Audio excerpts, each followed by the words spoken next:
Assalamualaikum warahmatullahi wabarakatuh.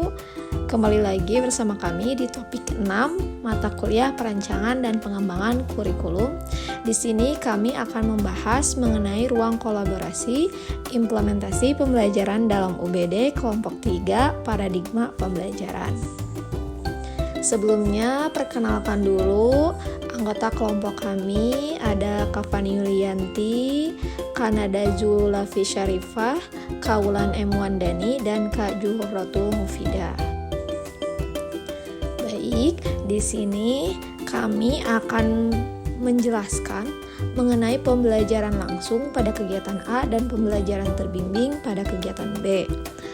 Pembelajaran langsung atau kegiatan A itu merupakan suatu pendekatan atau metode pembelajaran yang melibatkan interaksi langsung antara guru dan peserta didik.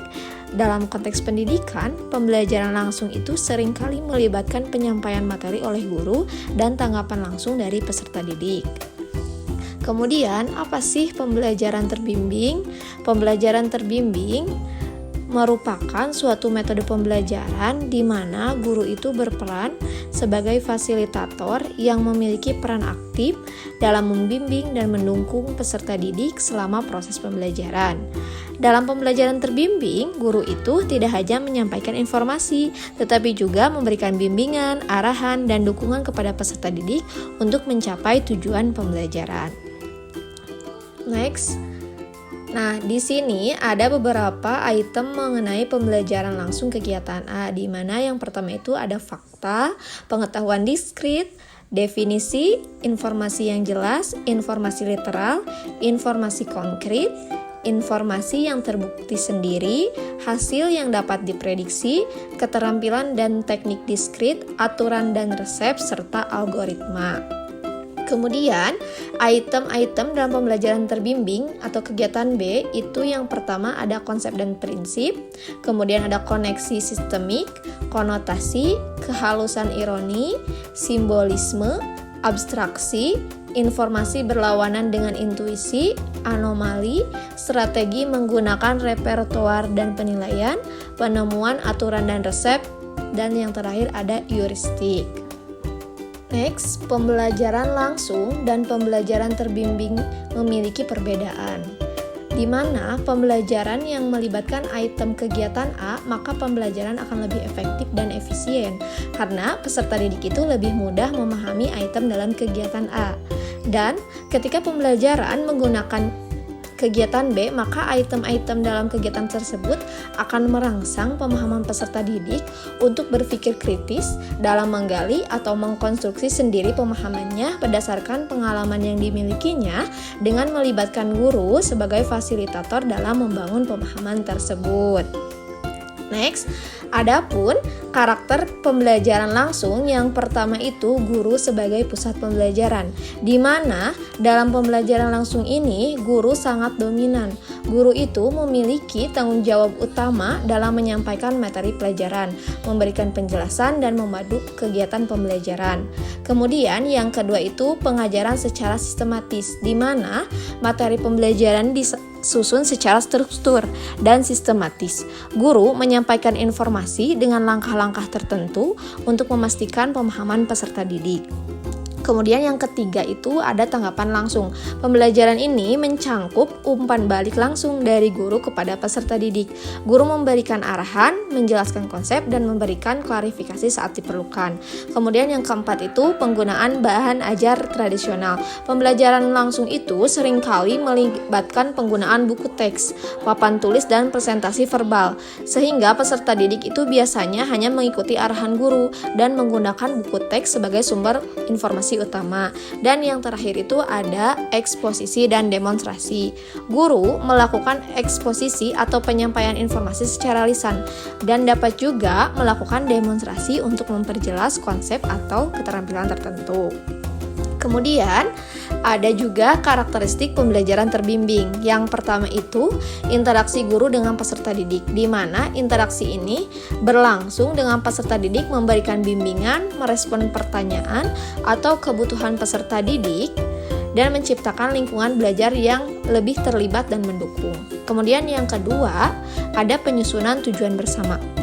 Guru dan peserta didik bersama-sama menetapkan tujuan pembelajaran. Tujuan ini mencakup tujuan umum kelas atau tujuan individu berdasarkan kebutuhan dan kemampuan peserta didik.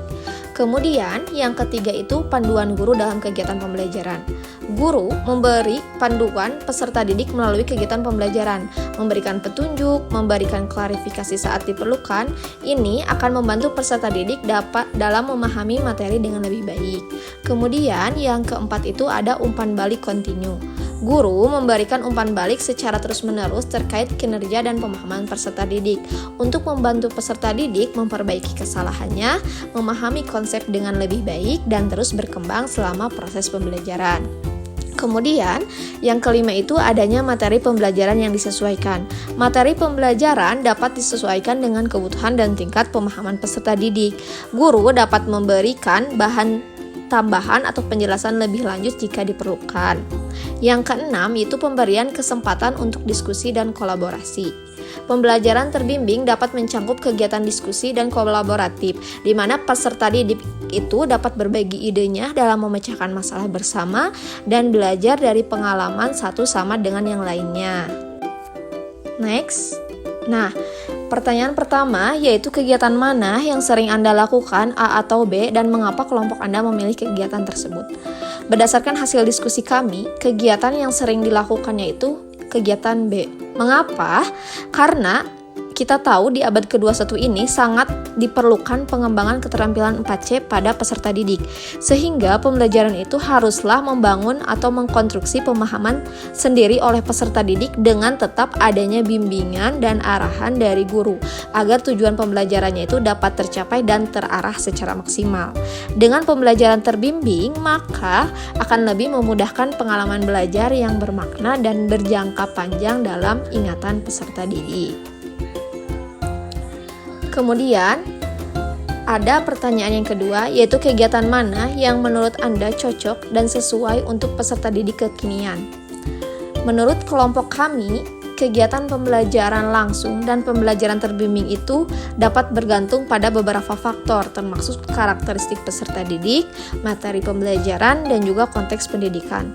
Keduanya memiliki kelebihan dan kelemahan masing-masing. Namun, berdasarkan hasil diskusi kami, untuk peserta didik zaman sekarang, di mana teknologi informasi itu telah memainkan peranan penting dalam kehidupan sehari-hari, terdapat kecenderungan untuk menggabungkan elemen-elemen teknologi dalam metode pembelajaran, dan pada pembelajaran abad 21 ini menekankan keterampilan berpikir kritis peserta didik melalui konsep-konsep kompleks. Untuk itu, yang cocok untuk pembelajaran peserta didik kekinian adalah kegiatan B.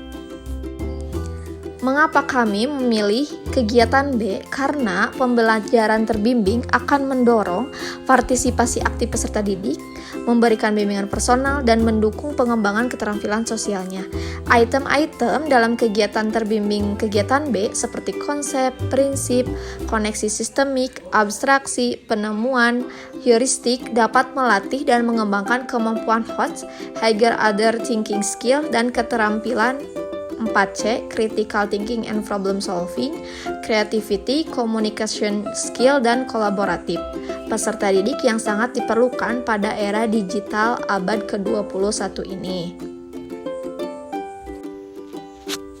Next, kesimpulan berdasarkan hasil dari diskusi kami bahwa pembelajaran terbimbing kegiatan B dapat diimplementasikan dalam berbagai konteks dan tingkatan pendidikan, terutama dalam mempelajari matematika. Metode ini memberikan perhatian lebih pada interaksi interpersonal, pembimbingan personal, dan pengembangan keterampilan sosial selain hanya fokus pada penyampaian informasi. Pendekatan ini juga bertujuan untuk menciptakan dukungan belajar yang mendukung pertumbuhan holistik peserta didik. Sekian pemaparan berdasarkan hasil diskusi dari kelompok kami. Semoga bermanfaat untuk kita semua. Terima kasih. Wassalamualaikum warahmatullahi wabarakatuh. Salam bahagia Bapak Ibu guru semua.